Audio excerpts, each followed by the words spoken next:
Child of Light is a sterile game. It's what happens when an adventure is all tropes but no intrigue. The game was billed as an RPG for kids, but instead of targeting children as an audience, it works under the assumption that kids' fiction never moved beyond the fable, and that their gameplay experiences are coddled and straightforward, which they aren't.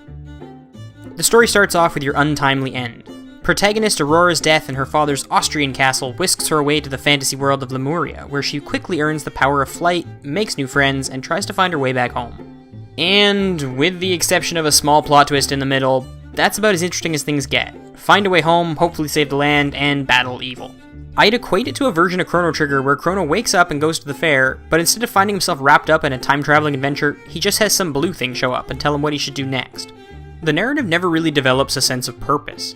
It's full of abstract ideas that have successfully made up these kinds of stories in the past, but it doesn't do anything with the tropes to make them its own. The large cast of characters are all quirky enough to pique interest, but they don't amount to much more than slight variations of the Tin Man. They're all just looking for one thing to make them whole.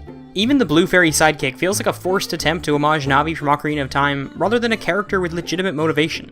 In literature and cinema, fairy tales are constantly revitalized, but it's done by using the tale as a springboard to a more interesting take on a theme or premise.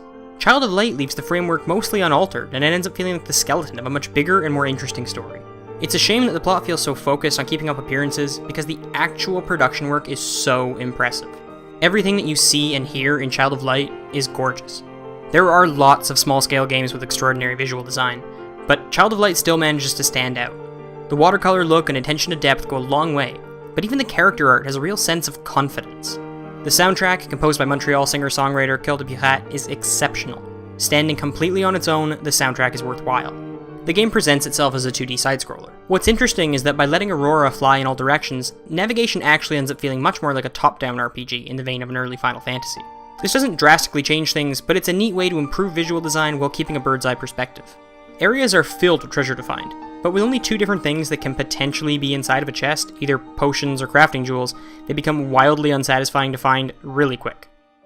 Battles are reminiscent of an active-style JRPG, but with one important addition.